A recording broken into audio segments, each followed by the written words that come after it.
Vamos a imaginar que somos una especie como de cuerpo policial o cuerpo de investigación que va a investigar el asesinato 60 años después de John Fitzgerald Kennedy, presidente de los Estados Unidos. Y vamos a hacerlo, en serio, como si fuera una especie como de... pues es una reunión entre policías de la cual vamos a repasar el perfil de la víctima, vamos a repasar el perfil de los sospechosos y vamos a establecer una conclusión. Yo os voy a decir la mía, pero vosotros, y también desde casa, vais a votar por la vuestra. Y por lo menos aquí y en casa, aquella opción que sea la que tenga más votos después de haber tenido toda la información, será nuestra conclusión, ¿vale? Yo os diré, ya os digo la mía, pero quiero que vosotros participéis en todo esto con los datos que yo os voy a dar. Y quería comenzar con algo curioso, con un viaje en el tiempo. Este libro fue publicado, no sé, espero que se vea, en España en 1963, pocos meses antes del atentado y de la muerte de Kennedy. Es un libro, esto es poco conocido, escrito por el propio Kennedy. Se llama, bueno, en inglés es Profiles of Courage, aquí se llamó Rasgos de Valor, y ganó el premio Pulitzer de biografía. Y es curioso porque este libro, ya os he dicho, que fue editado en España en el 63, pocos meses antes de su muerte, y yo lo conseguí, además me llegó curiosamente, y me costó muy barato, pero me llegó curiosamente el día en que la muerte de Kennedy cumplía 60 años. ¿Y cuál fue mi sorpresa cuando, al abrir el libro, me encuentro con una anotación manuscrita de quien debió ser su dueño en aquel momento? Y dice lo siguiente: el día 23 de noviembre de 1963, probablemente se confunde por la diferencia horaria entre Estados Unidos y España, ha sido asesinado el presidente John Fitzgerald Kennedy en Dallas, Texas, por un tal Oswald. Y luego añade: en estos momentos, día 29 del mismo mes, hay un lío tremendo, pues el asesino, a su vez, ha sido asesinado dentro de la misma comisaría. Era una gran persona, se refiere a Kennedy, claro. Tenía 46 años. Fijaos, este pequeño viaje en el tiempo en el cual una persona asiste de perplejo a lo que probablemente fue el primer asesinato realmente televisado, más allá del propio Kennedy, que se considera que fue el más filmado de la historia, pero es que el asesinato de Oswald, por parte de Jack Ruby, fue el primer asesinato televisado en directo, desde la propia comisaría. Y probablemente el propietario de este libro, en aquel momento, alucinado ante lo que estaba viendo, no pudo evitar hacer este comentario en el propio libro que había adquirido.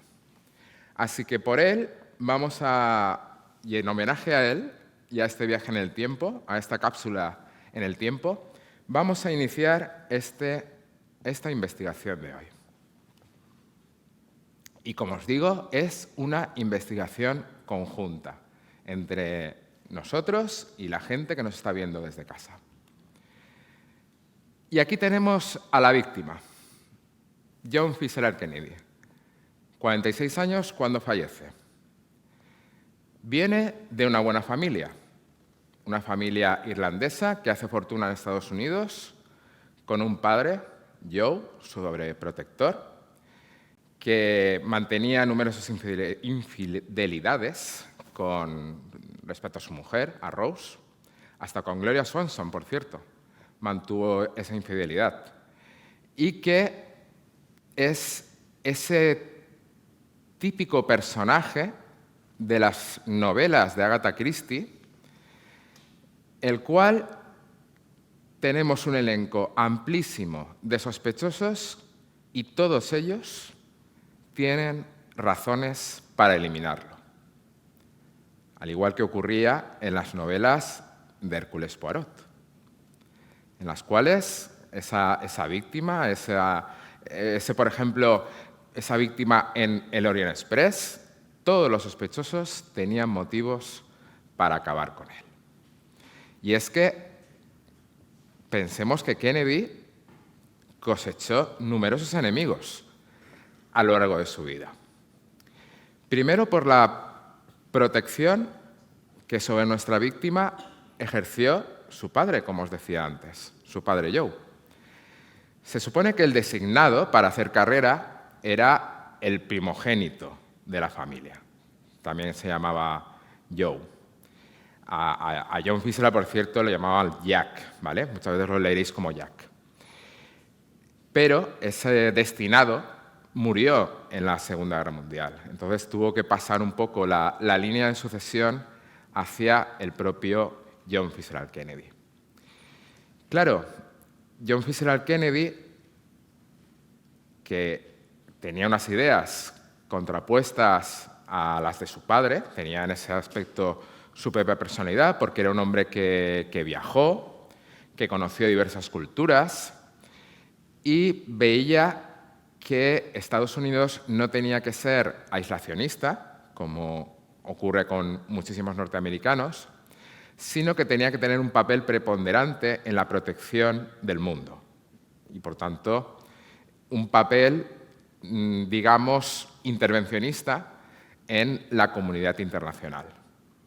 Tenía esa posición, que era distinta a la de su padre. Claro, él era una persona también muy estudiosa, tenía una gran cultura. De hecho, escribió una tesis sobre el tema del aislacionismo o un poco la falta de coraje de los países europeos a la hora de no detener el empuje de Hitler cuando en la Segunda Guerra Mundial pues empieza la invasión de Polonia, empieza a expandirse. Entonces, él en su tesis doctoral critica esa parálisis, principalmente de Inglaterra, ante el empuje de Hitler. Claro, él en su vida, en principio, lo tiene todo muy fácil. Hay acusaciones respecto, por ejemplo, a este libro que os he dicho, respecto a cómo consiguió el premio Pulitzer. Hay acusaciones respecto a cómo en la Segunda Guerra Mundial él recibió una medalla cuando la lancha que él mandaba sufre un accidente en el que mueren varios hombres, pero él después es rehabilitado y sí que, por lo que parece, actuó luego de manera heroica para salvar a aquellos que habían sobrevivido de ese naufragio. Pero digamos que toda su vida fue dirigida y tuvo la sombra de la sospecha en sus sucesivos nombramientos, en el capital que él recibía también para un poco ir teniendo fondos para esas elecciones que él se presentaba. El primero fue congresista, luego senador. Entonces, un poco la sombra de su padre siempre estaba ahí planeando. Y, por tanto, aquellos que no conseguían el objetivo que él sí conseguía, y para ellos lo conseguía de manera pues un poco sospechosa, iban acumulando ese odio, esas rencillas hacia la familia Kennedy y hacia él en particular. Y, por supuesto, una de las características, hay varias características que tiene nuestra víctima, y es esa fama de mujeriego y también los graves problemas de salud que él arrastró durante toda la vida y que lo tuvieron más de una vez con un pie en el cementerio. Todo esto son datos que luego nos van a resultar útiles. No lo digo por nada. Cuando Kennedy muere, lo primero que ocurre es que se protege a Jacqueline Kennedy, se la sube el Air Force One y también, por supuesto, al probable sucesor, bueno, al seguro sucesor, que era el vicepresidente Lyndon Johnson. Y en el mismo Air Force One, Johnson jura su cargo. Pero había alguien más en el Air Force One, y es esta mujer. Esta mujer que es Evelyn Lincoln, la secretaria personal de Kennedy. Y Evelyn Lincoln, en el mismo Air Force One, poco después del atentado y muerte de su jefe, hace una lista de sospechosos, que es la que vamos a utilizar nosotros. Y se llamó la lista de Evelyn. Y esa lista de Evelyn es la que vamos a repasar con todos los motivos, más los que os he comentado antes, a repasar el perfil de la víctima, todos los motivos que tenían los sucesivos sospechosos para asesinar al presidente John Fitzgerald Kennedy. Hay que decir algo más de nuestra víctima, y es la aureola indiscutible que Kennedy tiene como persona, digamos, que representa lo positivo, los valores, lo mejor de Estados Unidos, lo mejor que puede ser un político, la esperanza, la transformación, el progreso. Eso ha quedado en el ideario colectivo y, de hecho, como habéis visto en esa nota manuscrita que os he leído, es algo que está muy arraigado digamos, en lo que es la creencia o colectiva. Y eso fue una gran habilidad del propio Kennedy, que sabía perfectamente el poder de la palabra, el poder del discurso, el poder de la televisión, que se dice le permitió ganar de manera muy ajustada, ojo, las elecciones, que se las disputaba en aquel momento el candidato Nixon, y por tanto ha quedado en ese ideario colectivo el mito que se llamó también el mito de Camelot. No en vano, Kennedy en su juventud era un gran lector de las historias del rey Arturo. Se creó una especie como de sensación de que Kennedy y Jacqueline, su esposa, eran lo más parecido que podía tener Estados Unidos a una especie de familia real. Y eso también ha un poco influido en la percepción que se tiene de Kennedy de manera retroactiva. Pero ahora vamos a ver que muchísimos colectivos estaban en contra de Kennedy, además colectivos absolutamente contrapuestos. Y todos esos formaron parte de esa lista de Evelyn que ahora vamos a ir repasando. La mafia. La mafia que puede estar personificada por gente tan poco recomendable como Jimmy Hoffa, Sam Giancana o Carlos Marcello. ¿Por qué la mafia tenía motivos para ir contra Kennedy o para estar detrás de su atentado? Pues más que por el propio Kennedy, los motivos eran por su hermano Bobby. Su hermano Bobby, cuando, digamos, empieza a medrar en política y sobre todo cuando es nombrado fiscal general, que es un cargo político que equivaldría a nuestro ministro de Justicia, pues se toma un objetivo personal. Y ese objetivo personal es los sindicatos corruptos de camioneros, lo que se llamaba en aquella época los Teamsters, que estaban controlados, por supuesto, por detrás, entre bambalinas, por la mafia.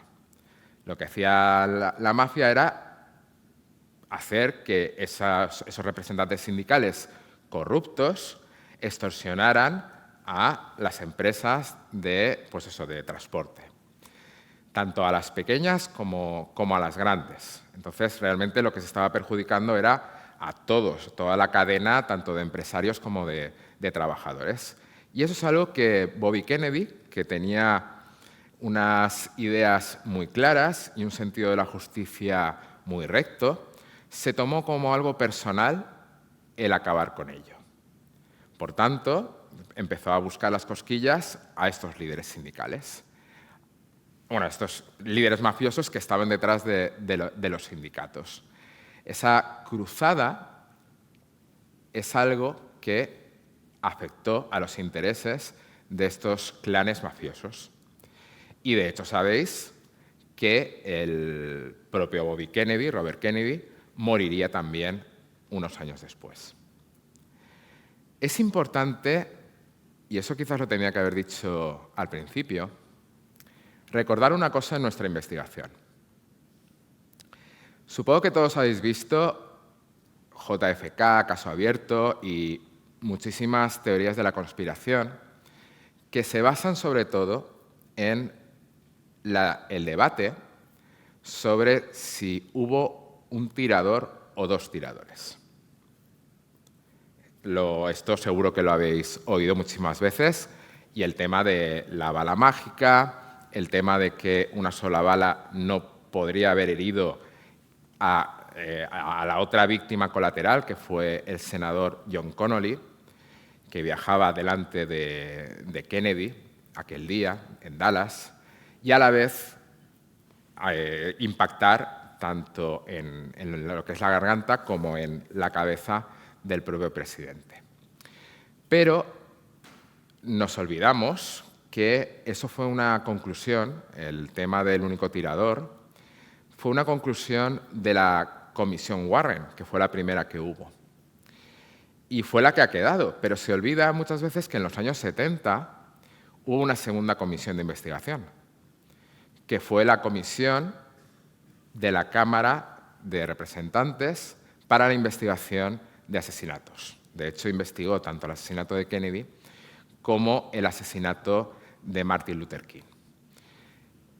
Y nos olvidamos que esta segunda comisión de investigación, como las que hay también en España, que son comisiones realmente políticas, que luego pueden tener su eco en los tribunales, pero son comisiones eminentemente políticas, esta segunda comisión en los años 70 contradice a la Comisión Warren y sí acepta que hubo más de un tirador. ¿De acuerdo? O sea, está aceptado que hubo más de un tirador. Esto quiero que lo recordéis porque es curioso y a mí me llama la atención que muchísimos documentales intentan combatir los hechos respecto a que Oswald fue el único tirador y nos olvidamos que, aunque no fue evidentemente identificado por la segunda comisión, sí aceptó que había habido más de un tirador en el atentado contra Kennedy. Esto recordarlo también, ¿vale? Bueno, es sabido que el propio Giancana, cuando se entera de que Kennedy ha muerto, o sea, que John Fitzgerald Kennedy ha muerto, dijo eso de ahora Bobby Kennedy, que es realmente el elemento que ellos odiaban, es solo un abogado más. Entonces, ese podía ser el motivo de estos sospechosos, el desproteger de alguna manera a Robert Kennedy de esa especie como de escudo que tenía por ser su hermano el presidente de los Estados Unidos. Y recordando estos detalles porque luego votaréis vuestra conclusión. Lyndon Johnson, el vicepresidente. Bien, ¿os acordáis de Evelyn Lincoln y su lista de sospechosos? He empezado por la mafia, pero el primer nombre que tenía en aquel momento, y eso que estaba justo delante de ella, jurando, haciendo ese juramento, era el de Lyndon Johnson. Claro, como en toda novela policíaca, tenemos que preguntarnos qué era lo que ganaba, ¿vale? ¿Qué ganaba Lyndon Johnson? Y parece que la respuesta, en principio, es clara: convertirse en presidente. Si el presidente es eliminado, el vicepresidente pasa a ser el nuevo presidente. Pero es curioso que por lo que parece históricamente, Lyndon Johnson ya no tenía esa ambición. Lyndon Johnson se las había visto con los Kennedy también cuando el periodo de nominaciones demócratas que al final conduciría a la candidatura de Kennedy contra Nixon. Y también los acusaba de blandengues, los acusaba de ser unos ricachones que lo conseguían todo por dinero. Pese a esa inmensa rivalidad que tuvieron durante muchos años los Kennedy y Lyndon Johnson, el primer candidato que piensa el propio John Fitzgerald Kennedy como vicepresidente es en el propio Lyndon Johnson. ¿Por qué? Porque representaba el sur, representaba la clase blanca sureña. Y Kennedy tenía un cálculo muy claro, y es que para ganar las elecciones él no podía perder ese voto. No podía perder el voto de los estados del sur. De hecho, si lo pensáis, él estaba en Dallas aquel día, el día de su atentado, precisamente para ganarse el voto de esos estados, una vez más, porque ya estaban cercanas las elecciones del 64. Por tanto, Kennedy, pese a todos los enfrentamientos y muy agrios que había tenido con Lyndon Johnson, necesitaba a Johnson. Y, por tanto, le ofreció ese puesto de vicepresidente, que Johnson, evidentemente, aceptó. Es curioso también porque otro sospechoso, del que también podemos hablar, se llama Hubert Humphrey. ¿Y quién es Hubert Humphrey? Poco conocido, os preguntaréis.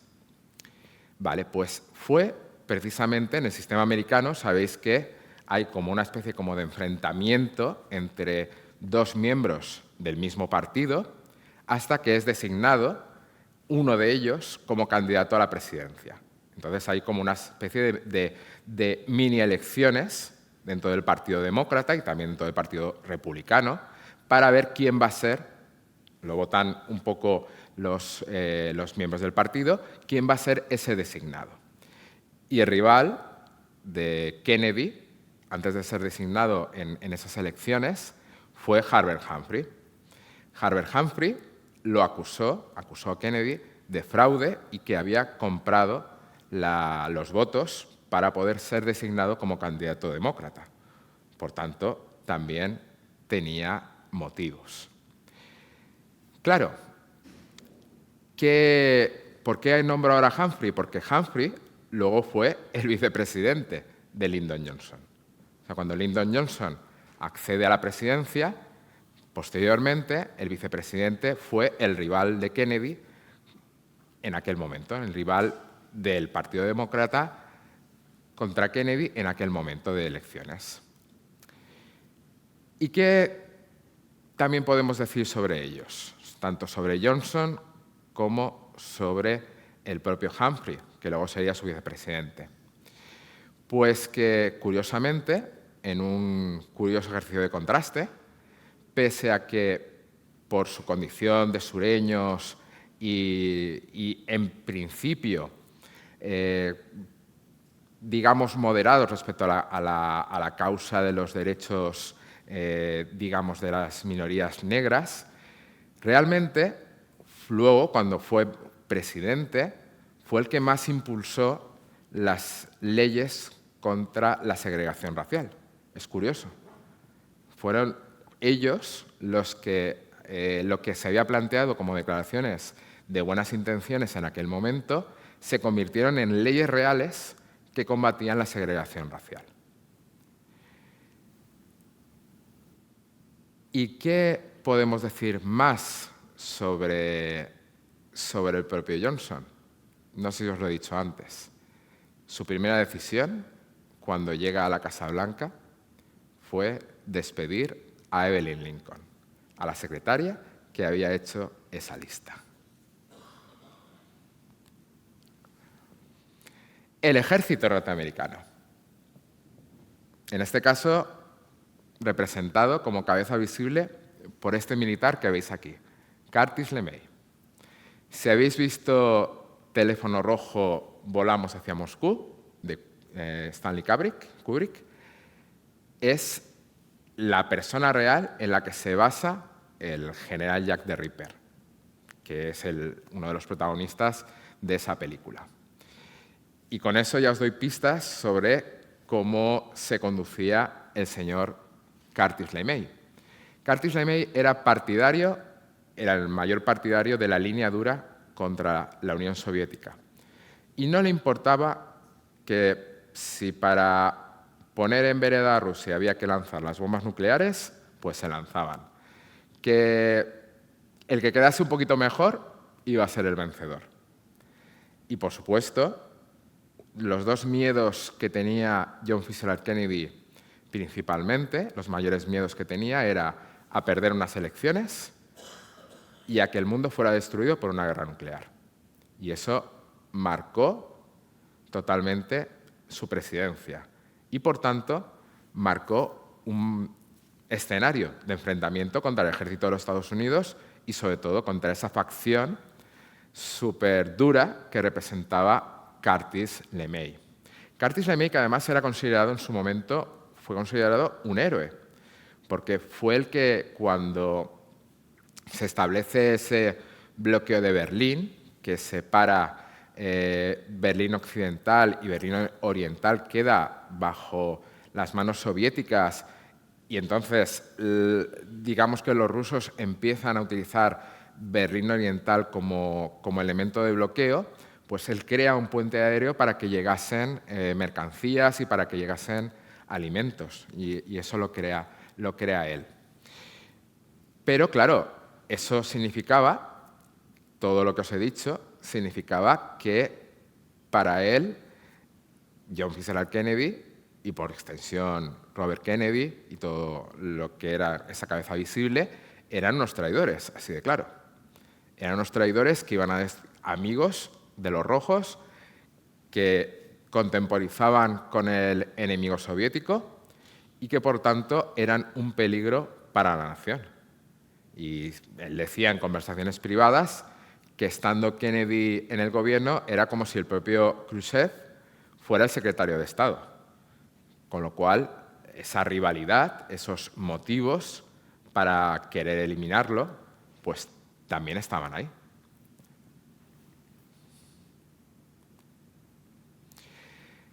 Allen Dulles, la CIA. Allen Dulles, que era el jefe de la CIA, no solo el jefe de la CIA, sino fue el que hizo la transición entre la oficina de operaciones, que en el primer momento fue la que actuaba durante la Segunda Guerra Mundial y que fue el germen que luego se convertiría posteriormente en la CIA. Y que era una herencia también eso de Eisenhower, ¿vale? Y claro, ¿habéis oído hablar del programa MKUltra?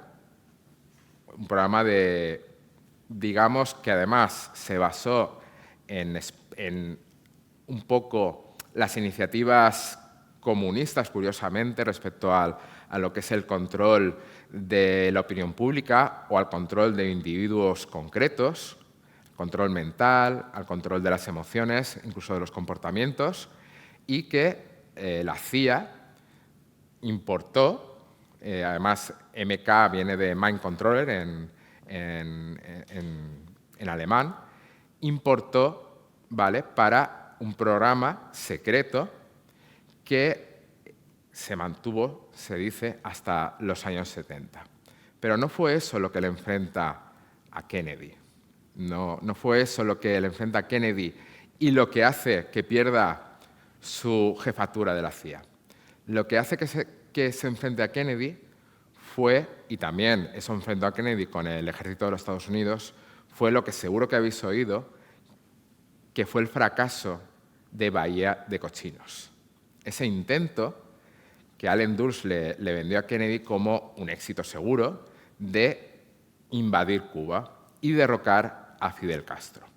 En aquel momento, Kennedy, que era anticomunista, Kennedy tenía muy claro que había dos facciones mundiales. La que representaba Estados Unidos, ese American Way of Life, de la libertad, del progreso, y luego la otra, que era el comunismo, que era un peligro para todas esas libertades. Y que ese comunismo era como una epidemia que podía parecer, que evidentemente su origen era la Unión Soviética, pero que podía aparecer bajo múltiples formas a lo largo del mundo, a lo ancho, largo y ancho del mundo. Podía aparecer en Laos, podía aparecer en Vietnam, podía aparecer en Berlín, podía aparecer también en Cuba, a través de Castro, que además Cuba está al ladito de Estados Unidos, con lo cual para Kennedy el peligro territorial era muy cercano, era como tener esa epidemia que temes a muy poca distancia de la propia puerta de tu casa.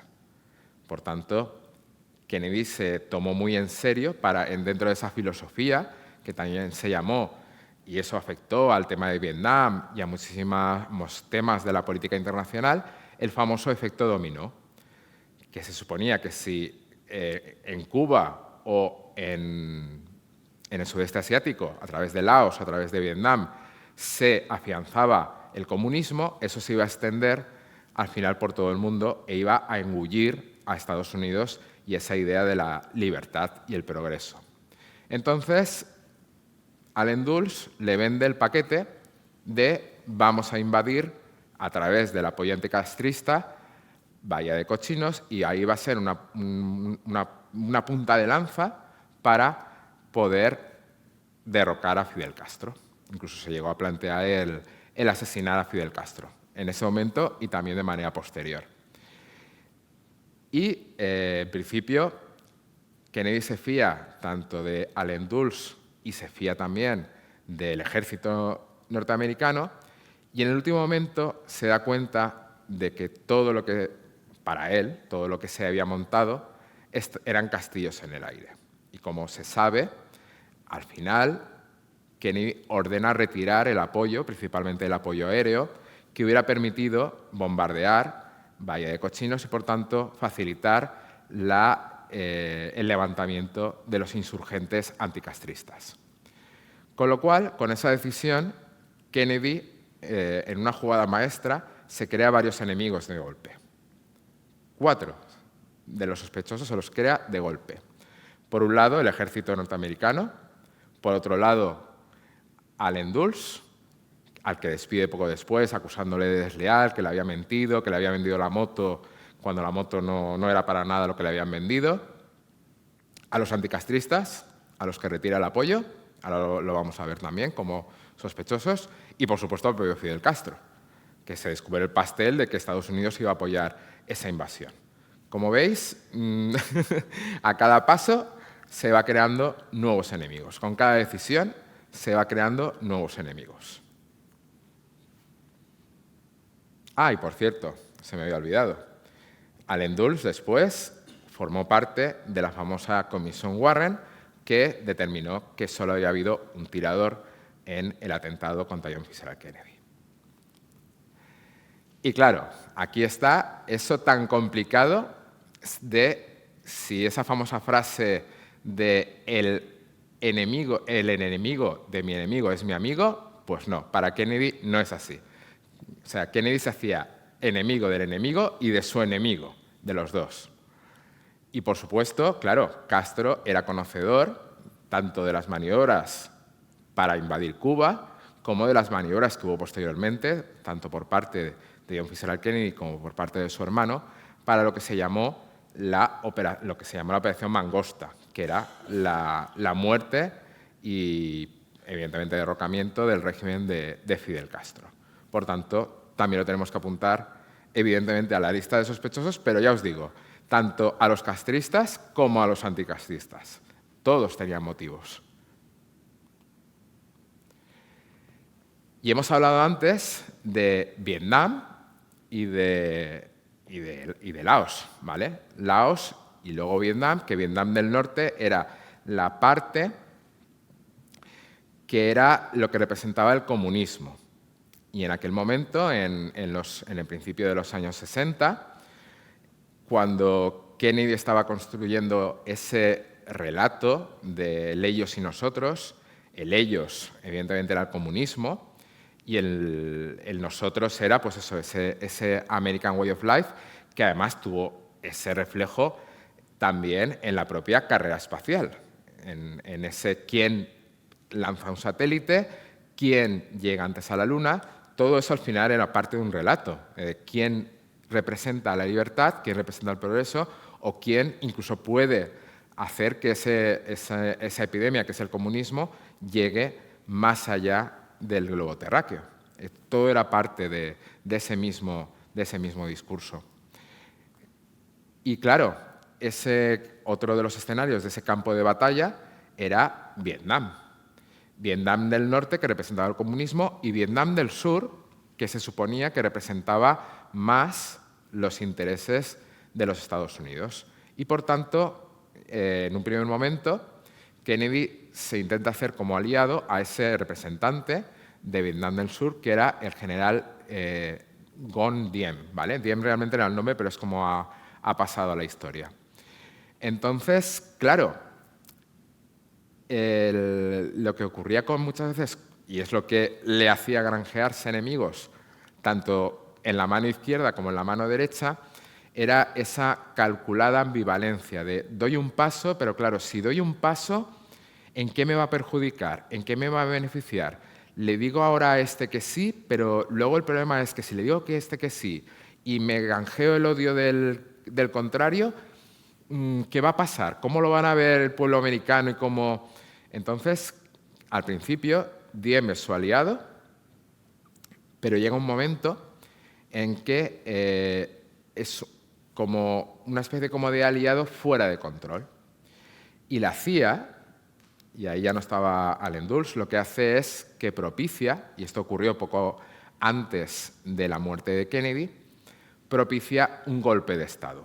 Propicia un golpe de Estado en Vietnam del Sur, al igual que ocurrió muchas veces más a lo largo de la historia, esos golpes de Estado en los cuales ha estado detrás la CIA, pues propicia un golpe de Estado en Vietnam del Sur que acaba, y esto Kennedy no lo sabía que iba a ocurrir, con el asesinato de Diem, ¿vale? El asesinato del general Diem por parte de otros generales, digamos los generales rebeldes que a su vez estaban apoyados por la CIA.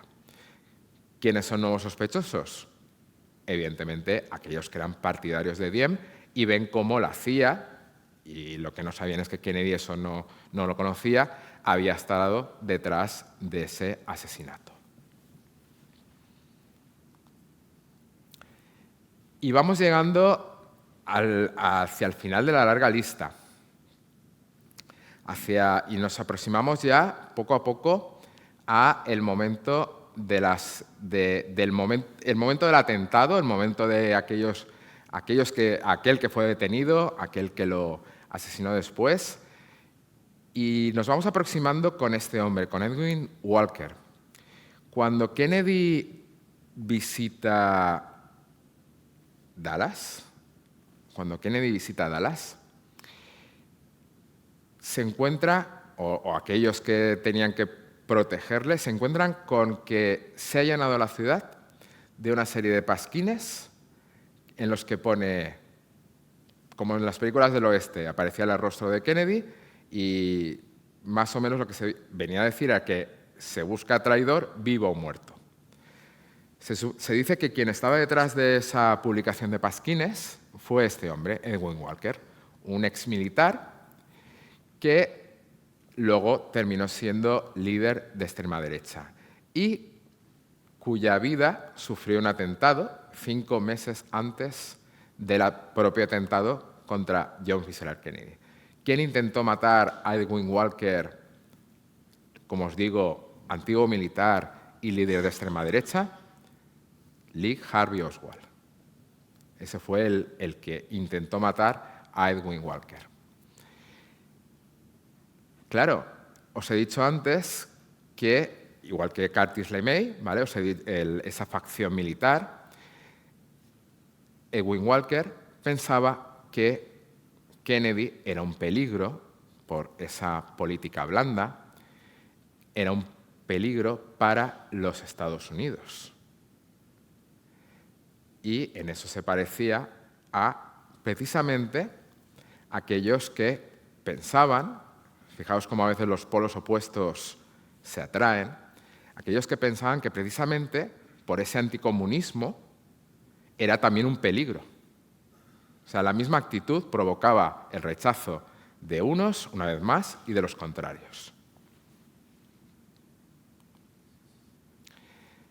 Nikita Khrushchev, evidentemente, en una perspectiva macro, también ganaba por la muerte de Kennedy, porque significaría desestabilizar a Estados Unidos.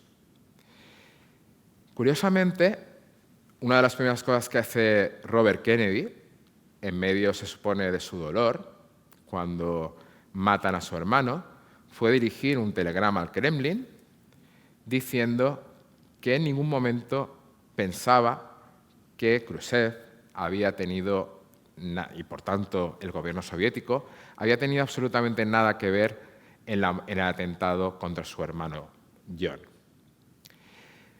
Lo hizo porque lo pensaba de verdad, lo hizo para contemporizar y que no hubiera un riesgo de escalada, primero diplomática e incluso luego bélica.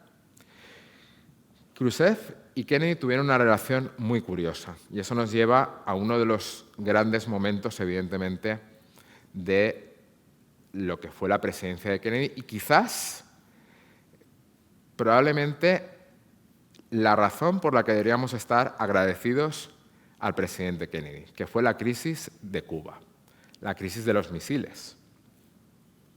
Una crisis que vino a ser como esos juegos que hemos visto en las películas americanas de los años 50, en la cual hay dos pandillas que cogen el coche y apagan las luces de los faros y se dirigen un coche contra el otro. Y el que se aparta, pierde. Pues eso es lo que pasó, solo que ahí nos la jugábamos todos, aquel año 62, con la crisis de los misiles de Cuba. Y un coche lo conducía Kennedy y el otro coche lo conducía Khrushchev. Dos líderes políticos de las mayores naciones del mundo, y sobre todo las más poderosas en aquel momento, protagonistas de la Guerra Fría, y que Kennedy se sentía ante Khrushchev como un niño. Sentía que Khrushchev lo trataba como un niño.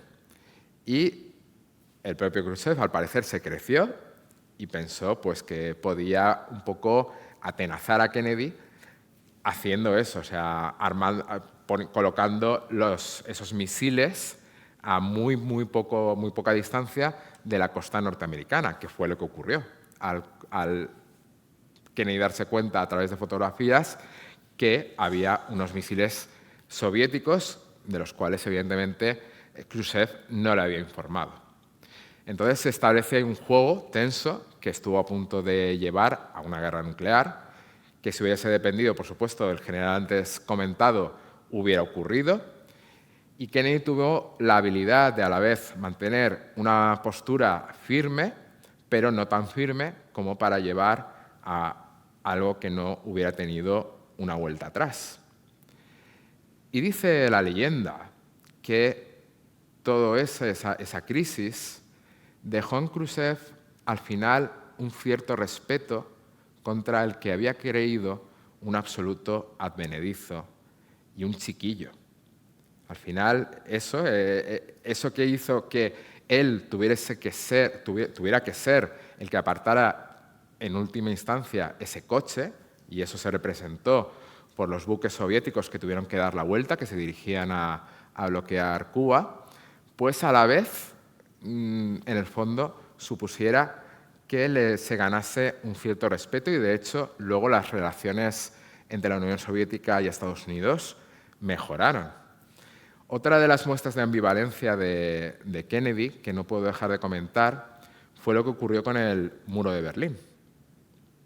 Hubo una crisis en el tema de Berlín, que también fue parte de la Guerra Fría, que, digamos, lo que quería la Unión Soviética era reclamar absolutamente pues, todo Berlín, tanto el Berlín occidental como el Berlín oriental.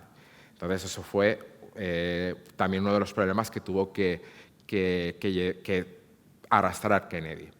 Entonces, claro, cuando la solución un poco autoimpuesta por la Unión Soviética fue crear ese muro con el cual ya separaban totalmente, físicamente, ambas mitades de Berlín, a Kennedy se le abre el cielo.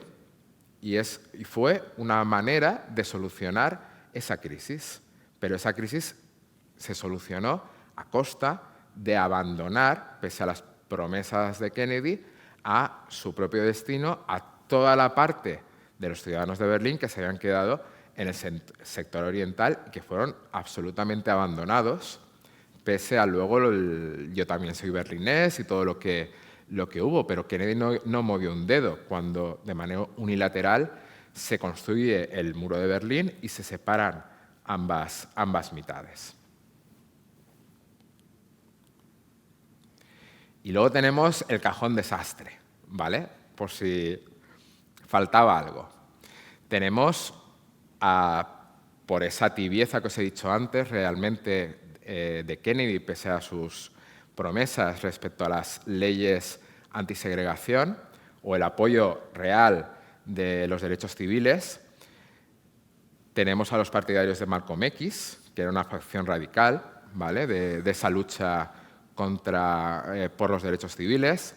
Tenemos, aunque era una facción evidentemente más moderada, a los de Martin Luther King, Hubert Humphrey, que sí que lo he comentado, el propio Richard Nixon, que también ganaba por la muerte de Kennedy, y luego un poco una de las políticas de Kennedy era una especie como de intervencionismo en lo que era sobre todo el tema fiscal, aumentando la presión fiscal a las empresas y evitando políticas que pudiesen llevar a monopolios. Entonces, ciertos sectores, como el sector del acero, pues no veía con buenos ojos a Kennedy y, de hecho, si habéis visto JFK, este fue el sospechoso para el fiscal Garrison, ¿vale? Que era Clay Shaw, que luego fue exonerado cuando fue enjuiciado y fue llevado a juicio por el propio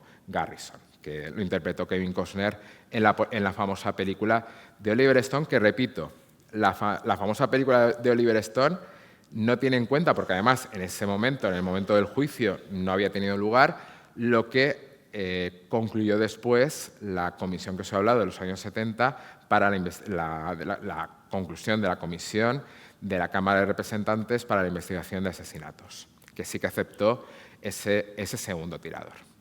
Y ahora vamos yendo ya al atentado, ¿vale? Y ahora ya hemos visto a la víctima, hemos visto a los sospechosos, aquellos que tenían motivos para matar a Kennedy, que ya hemos visto que la lista era larguísima. Entonces, el atentado es uno de los momentos de la humanidad más visualizados, en gran parte porque, evidentemente, ahí sí que se habían inventado las cámaras y, sobre todo, gracias a lo que fue la película Zapruder, la famosa película que registra por Abraham Zapruder de manera más fidedigna el momento de los impactos de los disparos y cómo incluso ese momento tan desgarrador en el cual la propia Jacqueline Kennedy se tiene que tiene que desplazarse y se sube al coche para nada más y nada menos rescatar el cerebro o los sesos que habían salido de la cabeza de su marido, nada menos, debido a la brutalidad del impacto del disparo.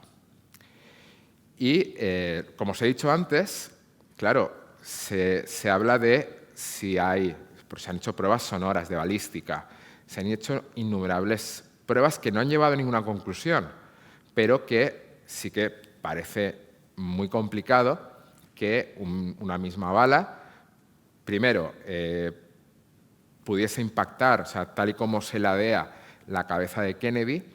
Lo que no parece probable es que ese disparo fuera desde detrás, sino que parece un disparo frontal, ¿vale? Sobre todo se ha estudiado los orificios de entrada y salida. Entonces parece haber un disparo frontal que siempre se ha dicho que es que la bala había rebotado, que la bala se había un poco pasado del costado del gobernador Connolly a la espalda del propio Kennedy, a la cabeza, la garganta. Entonces, no salen las cuentas.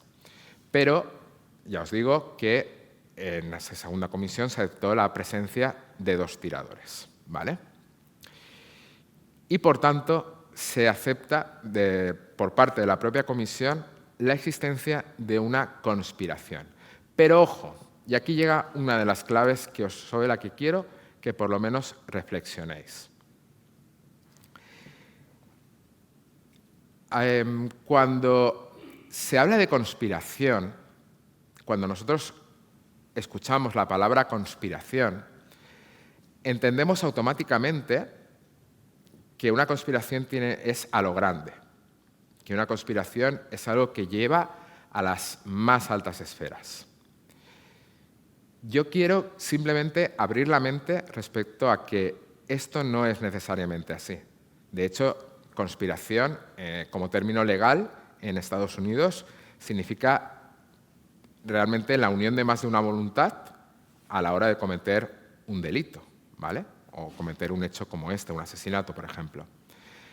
Con lo cual, quiero hacer reflexionar sobre el hecho innegable que la existencia de 2 tiradores no significa que solo por ese hecho de que haya 2 tiradores, y si lo pensamos un poco de manera lógica llegaremos a la conclusión, solo el hecho de que hayan participado 2 tiradores en el atentado no significa de manera automática que hayan participado las más altas esferas.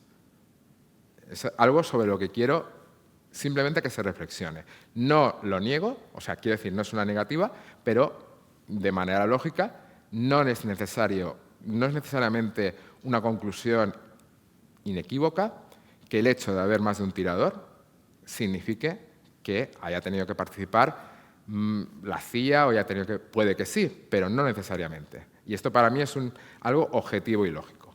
O sea, puede haber 2 personas que se unan para hacer un delito y eso no quiere decir de manera automática que haya estado detrás gente poderosa o los sospechosos que hemos visto antes. Puede que sí, pero también puede que no. Porque siempre se relaciona de manera automática si ha sido solo Oswald, tirador solitario, lobo solitario. Pero si hay un tirador en el montículo, quiere decir que es la CIA, es la KGB, el ejército, todos a la vez. Objetivamente no es así. Simplemente lo quiero dejar ahí. El detenido. El detenido que es, ya lo sabéis, Lee Harvey Oswald. Nuestra ficha, ¿qué tenemos sobre Oswald, mis queridos compañeros? Pues tenemos que fue un exmarine, hay opiniones que dicen que fue un gran tirador, hay opiniones que dicen que era un tirador desastroso, inteligente, inadaptado, realmente el típico lobo solitario para un hecho así. Posible, claro, desertó a Rusia, luego volvió, porque se supone que Rusia ni lo quería. Volvió como agente durmiente, es una de las teorías. Lo que sí que se sabe es que era pro-Castro, era pro-comunista. Por lo tanto, representaría ese ala que hemos comentado antes de personas o de instituciones o entidades que pensaban que Kennedy era un peligro porque iba en contra del ideal comunista.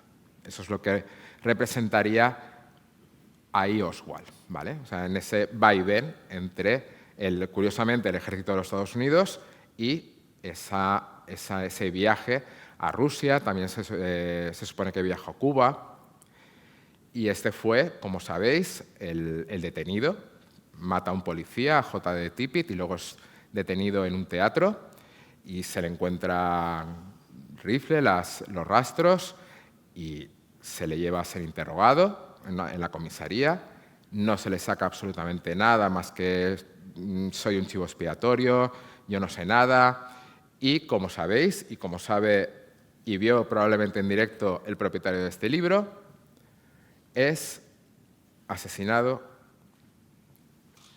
por este hombre, Jack Rubinstein. ¿Qué tenemos sobre Rubinstein?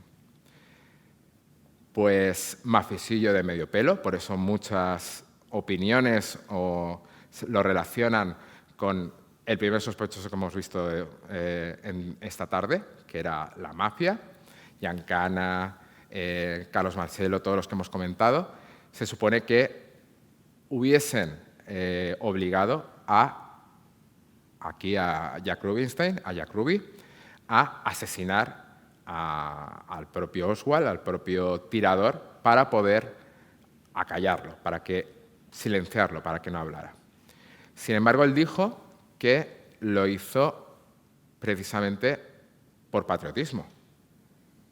Por esa, digamos, él sería de la otra ala, ¿vale? Lo que hemos visto antes, esa parte de Estados Unidos súper patriota, súper afianzada en esos valores, que, ojo, ya os digo, muchos de esa facción, como Edwin Walker, pensaban que Kennedy estaba destruyendo a su vez la nación precisamente por esa falta de empuje y esa falta de decisión, ¿vale? ¿Qué ocurrió con Oswald? No sé si lo sabéis. Oswald es detenido, es juzgado y hubo un juicio nulo después y muere en la cárcel. Él enferma, un cáncer. Ay, perdón, Ruby. Gracias. Ruby enferma, porque Oswald ya sabéis que que lo mata el propio Ruby. Ruby enferma en la cárcel, en un cáncer, y muere. Muere sin soltar prenda. Y es curioso eso, porque, claro, a mí me gustaría que os pusierais en su lugar. Si eso es verdad, si Ruby fue un títere que, por tanto, fue uno de los grandes perdedores, porque va a la cárcel y muere solo en la cárcel. Y realmente él no tenía familia, no tenía mujer, no tenía hijos, se rumorea que tenía una relación sentimental, pero nunca ha podido ser confirmado. Vamos, que en principio lo pierde todo y no gana nada. Yo me pregunto, ¿por qué no tiró de la manta? No perdía nada ya. O sea, él moría en la cárcel, ¿por qué no en su lecho de muerte nadie lo podía amenazar, ni nadie podía amenazar a ningún ser querido suyo? Y no tira de la manta. Jamás tuvo ciertas insinuaciones de qué tal, si la gente supiera, pero jamás revela absolutamente nada, pese a que había sido uno de los grandes perdedores, porque la vida se la pasa ya en la cárcel. Y si había sido un títere, ¿por qué no tiene esa pequeña venganza contra los que le habían colocado en esa posición? Eso es una de las grandes preguntas que yo nunca he escuchado, que yo siempre me he preguntado. Y llegamos a nuestras conclusiones. Llegamos a nuestras conclusiones, que ahora vamos a votar. Yo voy a decir la mía, ¿vale? Que es tan buena como la de cualquiera. Y luego vamos a votar. Y llegamos con esa frase que anota Evelyn Lincoln, después de haber anotado todos los sospechosos. Dice, no hay un final para una lista de sospechosos de conspirar en el asesinato del presidente, lo puso así con abreviatura, Kennedy. Muchas facciones tenían motivos para desear la muerte del joven presidente. Y ya hemos visto que es cierto. Hay una cosa que en los múltiples artículos, en los múltiples todo lo que se ha escrito sobre todo lo que ocurrió después, hay una serie de artículos que relacionan previamente a ese día de Dallas a dos elementos que ya hemos visto que eran aparentemente contrapuestos. Y son Oswald y Ruby. Se dice que Oswald y Ruby se vieron en el carrusel días antes del asesinato de Dallas. Yo sabéis, ya lo ha dicho el amigo Vicente, que soy escritor de novelas policíacas. Y voy a exponer lo que, si yo hubiera sido el autor de toda esta historia, hubiera dicho. Y es, además todos los escritores abrimos las posibilidades con un easy. ¿Y si el segundo tirador fue el propio Ruby? Imaginad la situación. Dos personas aparentemente contrapuestas que tienen dos lobos solitarios, Oswald por un lado y Ruby por el otro, pese a sus diferencias, tienen un enemigo en común, que es Kennedy. Porque si yo fuera de la CIA, si yo fuera el propio Johnson, si yo fuera de la KGB, y yo hubiera querido matar a Kennedy, os aseguro que no lo hubiera hecho así. Y es más, siendo Kennedy una persona que tenía, por la enfermedad de Addison, enfermedades suprarrenales, enfermedades de todo tipo, tenía prácticamente un pie en la tumba. No lo hubiera hecho con el asesinato más filmado de la historia. Lo hubiera hecho de una manera mucho más sutil. Sin embargo, si yo fuera un lobo solitario que colabora con otro lobo solitario, aunque aparentemente seamos distintos, lo hubiera hecho así.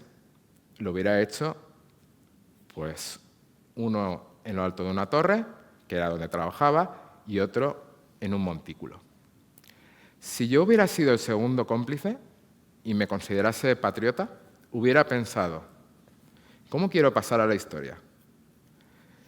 ¿Como el hombre que mató a Kennedy o como el hombre que mató al asesino de Kennedy, que a la vez no me va a poder delatar?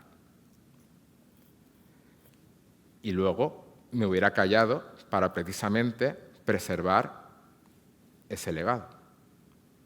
Pero ya os digo, es solo lo que hubiera hecho yo si hubiera escrito esta historia. Ahora vais a votar vosotros. Muchísimas gracias.